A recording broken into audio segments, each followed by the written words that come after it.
We're going to take a look at the next study in Yochanan. It's chapter 7. We're looking at verses 44 through 52. In fact, this will end chapter 7. So, Yochanan 7, verse 45. It should say 45. So, but I'll read 44 just in case. I wasn't holding my tongue right when I did it, so sometimes the fingers tend to stray. We considered verse 44 last week that Yahushua had talked, and we kind of looked at that verse from a more topical point of view that, well, they got all upset and they wanted to grab him and take him before the officials and all this. But we'll review that one because it does contribute to our study tonight. So let's talk to our Elohim and we'll take a look at Yochanan. Father, thank you for this opportunity to look at your word. We thank you, Father, always for your word, and we ask that you will help us to learn it and to apply it to our lives. Father, open our eyes, open our ears, and open our hearts so we can see, hear, and understand what your word tells us. In the name of Yahushua, amen. All right, so we're going to look at these verses kind of topically, but topically is enough for us to get an impact as to what we need to be aware of from this little lesson. So the events in this narrative give us an insight into the difference in truth and perceived truth according to what the Torah says compared to what we believe without seeking to know the facts. It also expresses the consequences to the believer for seeking to point out any truths within the established authority. So this would be a vital lesson for the Yochanan community. We're going to look at this little study in this part of chapter 7 that it reinforces the idea that we have to know why we believe what we believe, where it comes from, and be willing to take the effort to look into anything that we might read, what we're taught, even for me, because I'm just a human being, and I may get some wrong information and I may pass it on, and if I pass on the wrong information, then I certainly want to know because I want to correct it for myself. So we're going to take a look at verses 45 through 52, which will wrap up chapter 7 for us. Starts, the officers therefore came to the chief Kohanim and the Pharisees, and they said to him, "Why did you not bring him?" Remember from verse 44, they were going to grab him, but they couldn't grab him. The officers answered, "Never a man so spoke." The Pharisees therefore answered them, "Are you also led astray?" He's saying, we've never heard anything like that before. And so the religious authority is saying, are you also being led astray? Have any of the rulers believed on him or of the Pharisees? As the religious authority, the headquarters of whatever denomination you might happen to be, believed on him?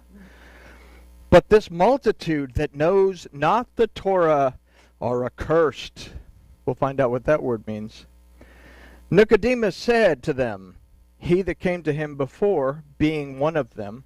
And it's interesting that we understand that Nicodemus came to him at night, and there's a reason for that. Does our Torah judge a man except it first hear from himself and know what he does?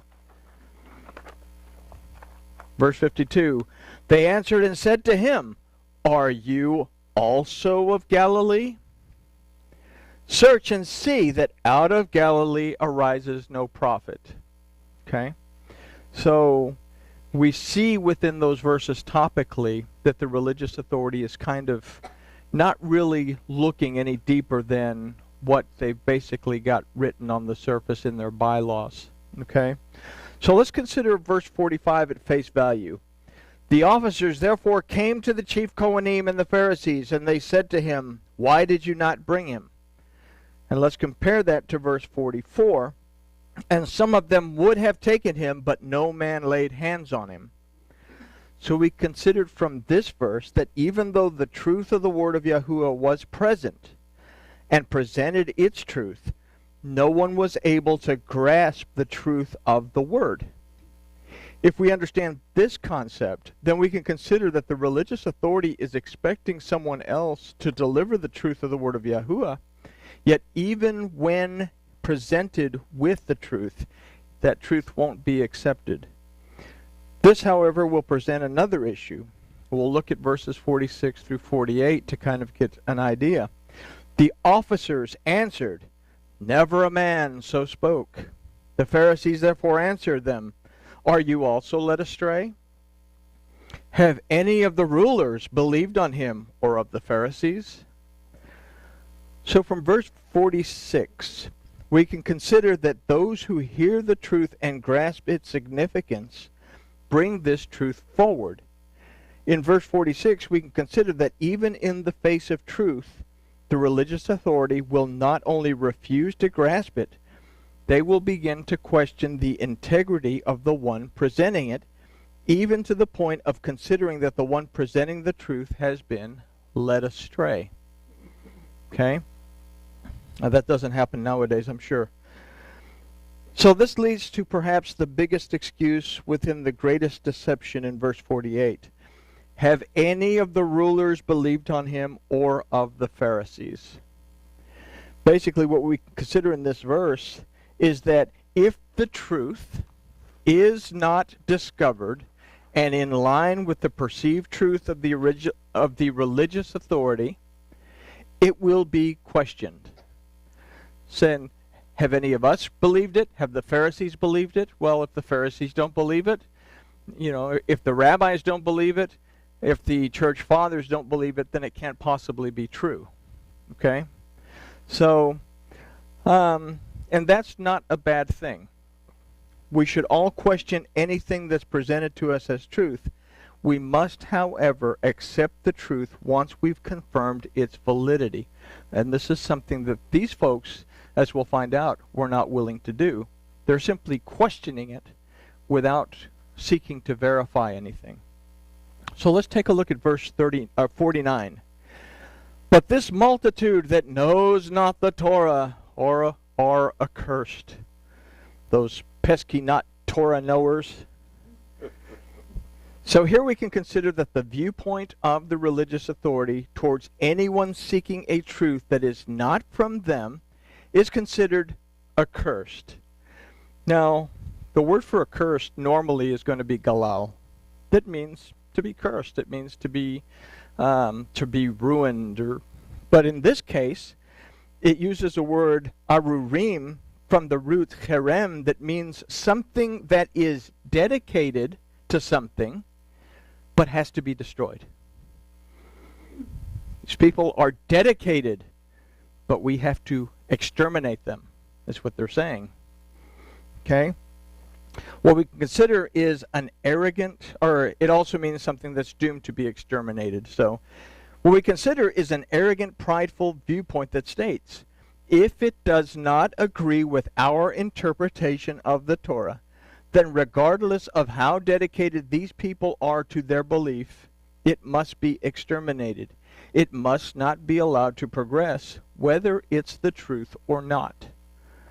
And surely that doesn't happen anywhere today, not in religion or in politics, I'm sure.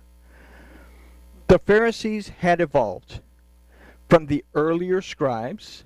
They started off as the scribes after the Maccabees when they said this will never happen again. Then they started to interpret the Torah. The scribes became the Pharisees. A branch broke off from them and became the Sadducees that said, we don't believe in your oral interpretation. They became the Sanhedrin. Then the Sadducees were destroyed, wiped out in 70. The Pharisees took over and would become the rabbis of the Great Assembly. Well, look at there, and would further evolve into what we know as the rabbis of the Talmud. One of the stories mentioned in the Talmud concerns a case between Rabbi Eliezer and the Great Assembly concerning the cleanliness of an oven. The ruling that came out of the story was that even if Elohim declares something by speaking directly from heaven, the opinion of the Great Assembly would overrule it. Eliezer said the oven is not clean.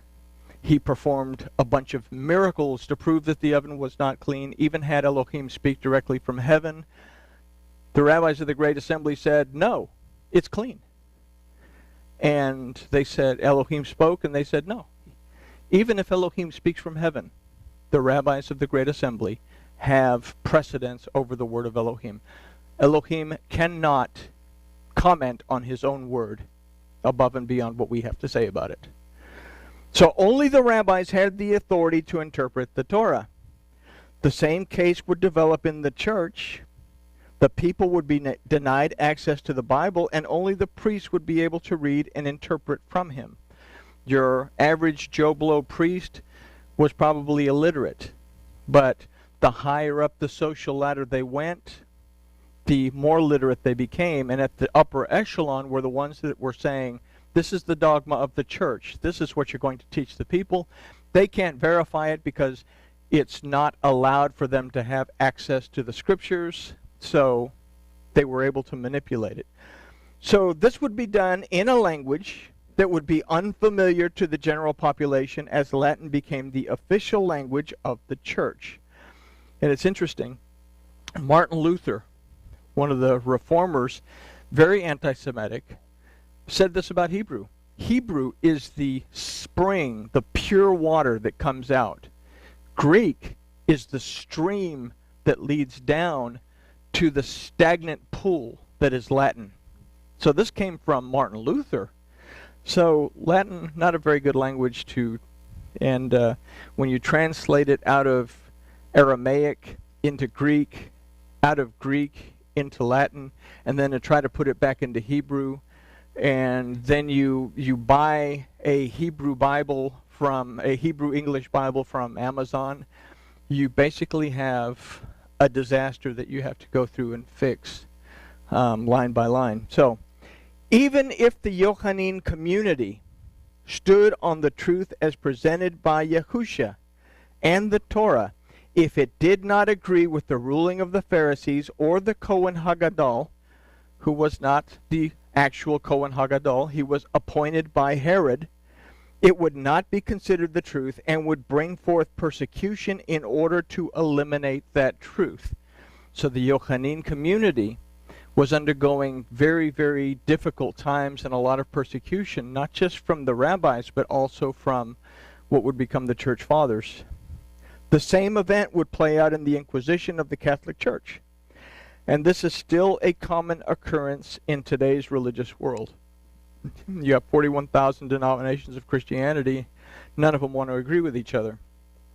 You got 8 different groups of Judaism that the upper echelon Orthodox people don't even recognize the lower echelon Reform, liberal, and Reconstructionist Jews. So, although my daughter tells me that now they're allowing Reform Jews to make Aliyah, so maybe it's getting better. So, let's consider verses 50 and 51. Nicodemus said to them, he that had come to him before, being one of them, does our Torah judge a man except it first hear from himself and know what he does? So Nicodemus represents for us someone who knows the truth, but conceals it out of fear of the religious authority around him. Someone who has come and seen the light, but still walks in the darkness. The people that know the truth, but they don't want to reveal it because they don't want the persecution in their own lives. And there's a lot of folks like that. So in these verses, Nicodemus speaks up. The statement made in verse 51 is a concept that we have to apply to our being able to perceive, discern, and understand truth. He says in verse 51, does our Torah judge a man except it first hear from himself and know what he does? The word that's used for hear is Shema. You must be able to perceive, discern, and understand what the person is saying. You're not going to be able to judge correctly if you don't first perceive that particular point of view. Be able to discern that point of view from whatever truth the Torah or the scriptures actually present, and then be able to understand their point of view as opposed to the Torah's point of view, and also understand the Torah's point of view so that you can apply the correct point of view. Did that make any sense? I hope. You have to understand where they're coming from in order to understand whether it's right or wrong. You have to understand the Torah's point of view in order to understand where they're coming from. And then you have to be able to apply the truth according to the Torah to discern which of those things you're actually going to apply to your life. Am I going to apply a dogma that doesn't agree with the Torah, or am I going to apply a dogma that agrees with the Torah? Does that make more sense, I hope? Maybe? Okay. Confused me still, so I'm good. So the argument here is that the original religious authority must first be able to be absolutely clear on the truth before they judge another's belief. The religious authority must be clear on the truth before they can judge another's belief. This is not something that's happening in this particular period of history with the Yochanan community. It really doesn't happen very often these days, because my doctrine is right, your doctrine is wrong. You know, you should stop being First Baptist and become a Primitive Baptist or Pentecostal or whatever. This tells us that we must not shoot down a concept or an idea before we have a complete understanding of it. We must not shoot down a concept or an idea before we have a complete understanding of it. If it's an incorrect concept, we need to understand why it's an incorrect concept. If it's a correct concept, we need to understand why it's a correct concept. Because either way, it's going to come up again, and only in knowing if it's right or wrong and why it's right or wrong can you rightly divide the word of truth to someone else that you're speaking to. Everybody with me? Okay. Something that the religious authority was not willing to do, as it would not compromise their power and hold over the people. And this became the thing with the rabbis. It also became a thing with the church. The more control you had over the people, well, basically, the more power you had, the more wealth you had, and it became more about power and wealth than it became about any kind of relationship with Seh Elohim. So, verse 52 illustrates for us the close-mindedness, I didn't realize that was one word, but I guess it's one word, of the religious authority. They answered and said to him, they're talking to Nicodemus, who's trying to point out that they need to Shema. They said to Nicodemus, they answered and said to him, are you also of Galilee? That was an insult, because anyone who was from that part of Galilee was basically a dumbling for most part. You know, the same thing with Nathaniel. Can anything good come out of Nazareth? Because Nazareth was a dump. I mean, it was the slums is basically what it was. So, are you also out of Galilee? Are you stupid? Search and see that out of Galilee arises no prophet. And that's also a play on words, that the concept is that there is no prophet that's going to come out of something that is absolutely devoid of any senses. Okay? But topically, we can consider that the religious authority has not done much research into the validity of the person of Yahusha. Had they done so, they would know that he had been born in Bethlehem in agreement with the Torah, and that what he speaks may very well be important enough to listen to, as it is the truth. They would have known that he was a descendant of David. They would have actually known that he was the actual literal heir to the throne of Israel. And they would also know that he was next in line to the high priest after Yochanan the Immerser. When Yochanan the Immerser died, Yahusha became the Kohen HaGadol.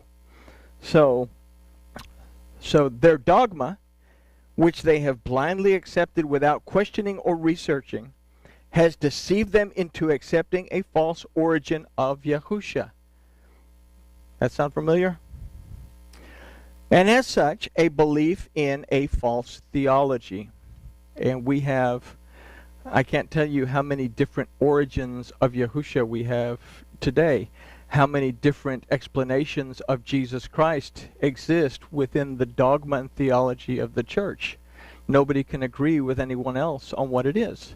So, the mention of the word Galilee illustrates for us that this point of view will continue in a circular motion well into the future. The word Galil means to go in circles. It represents that helical time loop that we've talked about in the Torah, that redemption, sin, restoration, redemption, or sin, redemption, it keeps going over and over. And the same things that happen from the very beginning present themselves over and over and over throughout history. So, there are doctrines. Must have been a bone in the Cool Whip. I'll go try it again later. Make sure. There are doctrines and traditions in both Christianity and in Judaism that have their roots in beliefs that are not only in disagreement with the Torah, but concepts that are considered by the Torah to be unclean and punishable by death. That's a scary thought.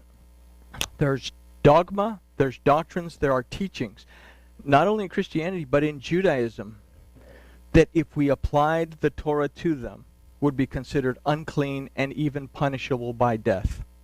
Okay? The message to the Yochanan community and to the Torah-observant believers in Yahusha today is simply this. Regardless of the truths and the evidence that is presented to support those truths, you will be shunned by the religious authority even to the point of being exterminated.